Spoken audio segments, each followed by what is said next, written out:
Hello friends, welcome to your own channel daily stock. तो दोस्तों, इस वीडियो के अंदर हम अनु फार्मा के डिटेल्ड एनालिसिस के बारे में बात करेंगे और जानेंगे कि आपको अनु फार्मा के अंदर इन्वेस्ट करना चाहिए या नहीं। चलिए शुरू करते हैं। तो देखिए, सबसे पहले हम ये जानेंगे कि ये कंपनी क्या काम करती है। देखिए, जो कंपनी है 1960 में ये कंपनी स्टार्ट हो गई थी, यानी कि मोर देन 60 ईयर्स ये कंपनी को स्टार्ट हुए हो चुके हैं।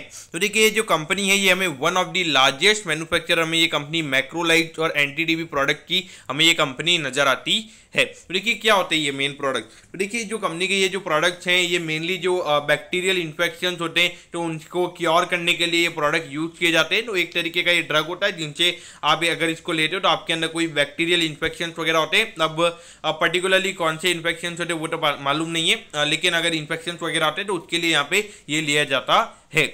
मेनली अगर देखा जाए तो कंपनी का जो मेन बिजनेस है वो इंडिया में नहीं होता है। मेनली अगर आप देखोगे मोर देन 50% का जो कंपनी के रेवेन्यू के नंबर्स है वो हमें आउट ऑफ इंडिया से आते हुए नजर आते हैं। तो देखा जाए तो अभी जिस तरीके से अभी रिसेशन वगैरह की बातें चल रही है तो मुझे नहीं लगता कि उसे कंपनी के ऊपर कोई फर्क पड़ेगा, क्योंकि देखिए, अगर किसी को नॉर्मली इन्फेक्शन वगैरह हो रहा है तो उसको अगर ड्रग लेना है तो उसको लेना ही है। वहाँ पे ये नहीं पता पड़ेगा महंगाई बढ़ रही है, महंगाई कम हो रही है, तो उसकी वजह से वहाँ पे फर्क नहीं पड़ेगा। उसके अलावा अगर हम देखेंगे तो यहाँ पे मेनली अगर आप देखोगे तो ये जो कंपनी के प्रोडक्ट्स है ये मेनली जो एमएनसी कंपनीज होती है तो वहाँ पे ये कंपनी के प्रोडक्ट्स हमें जाते हुए नजर आते हैं।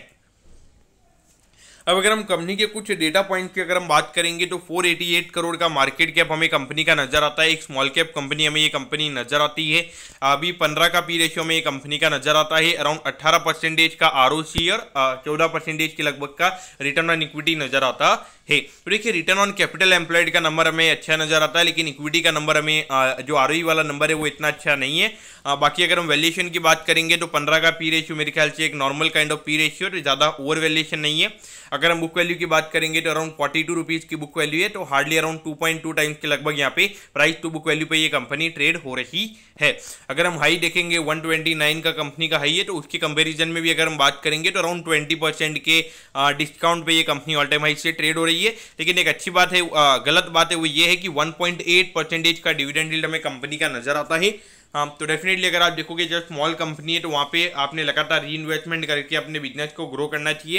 लेकिन यहाँ पर जब इतना डिविडेंड अगर देखने को मिलता है तो वो मेरे ख्याल से थोड़ा सा दिखाता है कि ज़्यादा ग्रोथ वहाँ पे अवेलेबल नहीं है, ज़्यादा री इन्वेस्टमेंट के ऑप्शन अवेलेबल नहीं है, इसीलिए कंपनी यहाँ पे डिविडेंड दे रही है।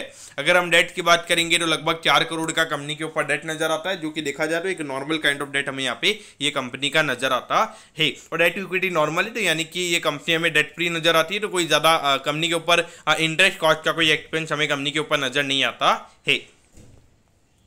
अब अगर हम ग्रोथ वाइज अगर हम देखेंगे तो देखिए, 1920 में थोड़े से रेवेन्यू के नंबर्स कंपनी के गिरे थे और वहाँ पे ये नंबर्स भी कंपनी के खराब हुए थे। लेकिन 2021 में अगर हम देखेंगे 100 करोड़ से भी ज़्यादा का रेवेन्यू का नंबर कंपनी का ग्रो हुआ था, और ये इसके कंपैरिजन में प्रॉफिटेबिलिटी हमें यहाँ पे डबल होती हुई नजर आई थी। लेकिन अगर हम पिछले साल देखेंगे तो रेवेन्यू का नंबर अराउंड 10% से ज़्यादा यहाँ पे ग्रो हुआ है, लेकिन प्रॉफिटेबिलिटी उतनी ग्रो नहीं हुई है। तो देखिए, कंपनी के रेवेन्यू के नंबर्स ऑल्दो अच्छे तरीके से ग्रो हो रहे हैं, लेकिन ये जो ट्रेंड को अगर आप देखोगे तो वहाँ पे ऐसा दिखता है कि ऑपरेटिंग लेवरेज का कॉन्सेप्ट यहाँ पे कंपनी के अंदर प्ले आउट नहीं हो रहा है। यानी कि जितना कंपनी का रेवेन्यू बढ़ रहा है उतनी प्रॉफिटेबिलिटी कंपनी की बढ़ रही है। यहाँ पे कोई ज़्यादा ऑपरेटिंग लेवरेज का कॉन्सेप्ट कंपनी के लिए प्ले आउट होता हुआ नजर नहीं आ रहा है। अब अगर हम देखेंगे तो देखिए, यहाँ पे ये जो 3 क्वार्टर्स थे कंपनी के, यहाँ पे एकदम नॉर्मल कंसोलिडेशन हमें इस क्वार्टर में देखने को मिला था। और खास करके अगर हम देखेंगे तो कोविड वाले क्वार्टर में कंपनी के लिए काफ़ी फिनोमिनल नंबर्स हमें यहाँ पे नजर आए थे। ये देखिए, यहाँ पे कोविड की फर्स्ट वेव आई थी तो 124 करोड़ के रेवेन्यू के नंबर्स कंपनी ने रिपोर्ट किए थे। और आपको जान के हैरानी होगी कि इस पूरे फाइनेंशियल ईयर में कंपनी ने 28 करोड़ का नेट प्रॉफिट कमाया था, और जिसमें से 16 करोड़ का नेट प्रॉफिट कंपनी ने इस क्वार्टर में ही कमा लिया था। बाकी यानी कि जो आगे के 3 क्वार्टर्स थे वहाँ पे कंपनी ने ऑन एन एवरेज 4 करोड़ का ही नेट प्रॉफिट कमाया था, और मार्च 2021 में ये नंबर हमें 1 करोड़ से भी कम होता हुआ नजर आया था। तो देखिए, डेफिनेटली कोविड के बाद में जो एक नॉर्मल सी हमने इन कंपनीज में आती हुई देखी थी। अब देखिए, नॉर्मली जब है ना लोगों को ज़्यादा इन्फेक्शंस वगैरह होंगे, मार्केट में बहुत सारे लोगों को बीमारियां होगी, तब ये कंपनी के बिजनेस ज़्यादा चलेंगे। अगर एक नॉर्मल काइंड ऑफ इकोनॉमी है, ज़्यादा लोगों को कुछ प्रॉब्लम नहीं हो रही है, तो वहाँ पे ज़्यादा बिजनेस की कंपनी का नहीं होगा। फिर बिजनेसेस क्या होंगे कि नॉर्मल जो क्लिनिक्स वगैरह है, हॉस्पिटल्स वगैरह है, तो वहाँ पे वो नॉर्मली जो सप्लाई रहती है वो सप्लाई वहाँ पे जाएगी, और जो उनके पेशेंट्स वगैरह आते हैं उसके हिसाब से वो बिजनेस वहाँ पे चलेगा। फिर उसके बाद अगर आप देखोगे जब कोविड की सेकंड वेव आई फिर से कंपनी के रेवेन्यू के नंबर्स बढ़े थे और प्रॉफिटेबिलिटी फिर से हमें यहाँ पे 5.5 करोड़ के लगभग होती हुई नजर आई थी। उसके बाद अगर हम देखेंगे एक नॉर्मल काइंड ऑफ रेवेन्यू के नंबर्स हमें कंपनी के यहाँ पे देखने को मिले हैं, इतने ज़्यादा कोई गिरावट हमें देखने को नहीं मिली है और यहाँ पे नंबर्स भी कंपनी के हमें यहाँ पे 8-7 करोड़ के लगभग एक तरीके से कॉन्स्टेंट होते हुए नजर आए हैं।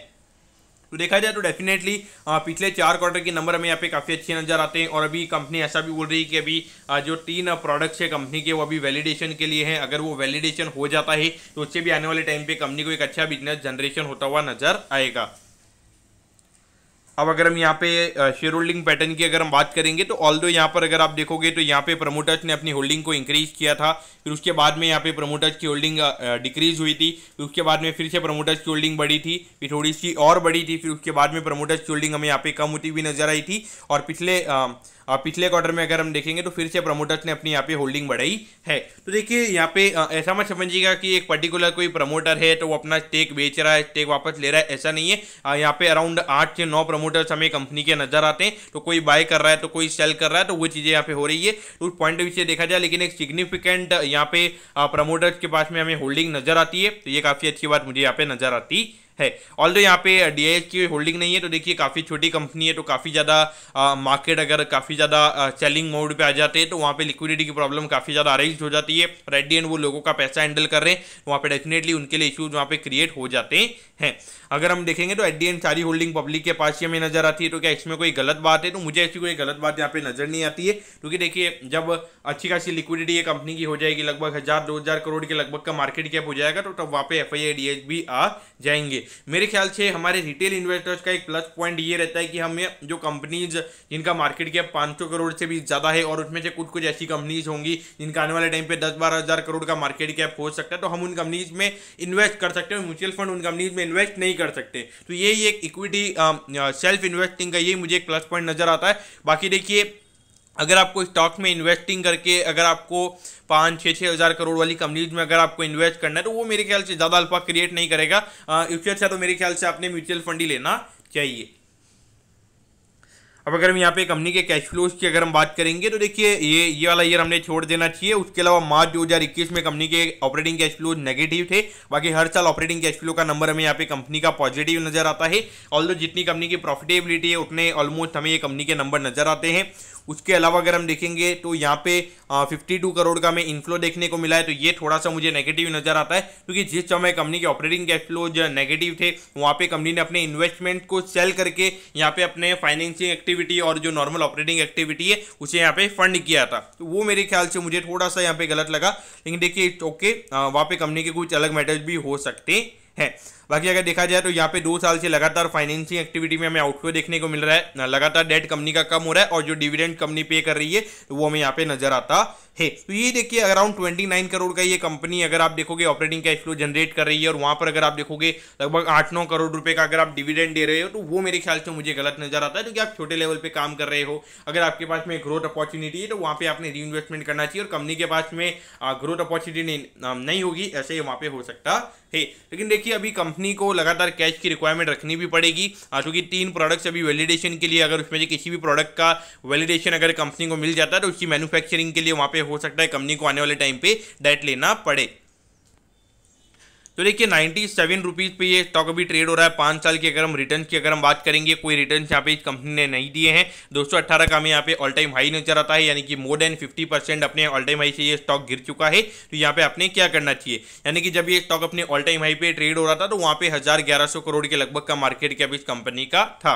यहाँ पे आपने क्या करना चाहिए, तो देखिए एज अ होल देखा जाए तो फार्मा कंपनी, अगर मैं ओवरऑल फार्मा सेक्टर की अगर मैं बात करूंगा तो अभी मार्केट इतना ज़्यादा पॉजिटिव नजर नहीं आता है, और ये जो सेक्टर है ये इतना ज़्यादा लुक्रेटिव सेक्टर भी लोगों को नजर नहीं आता है, यानी कि ज्यादा एक्साइटमेंट नजर नहीं आता है। यहाँ पे कोई प्रीमियम वैल्यूएशन देने के लिए रेडी नहीं है, यानी कि अभी 15-16 का पी रेशियो है। तो ओवरऑल अगर हम फार्मा सेक्टर की अगर हम बात करेंगे हार्डली 25 से 30 का पी रेशियो में नजर आता है। ये एक डीवीएस लैब वगैरह ये जो कंपनीज है यहाँ पे आपको 40-50 के पी रेशियो के वैल्यूएशन आपको देखने को मिलेंगे, तो ये एक बहुत बड़ा फैक्टर है।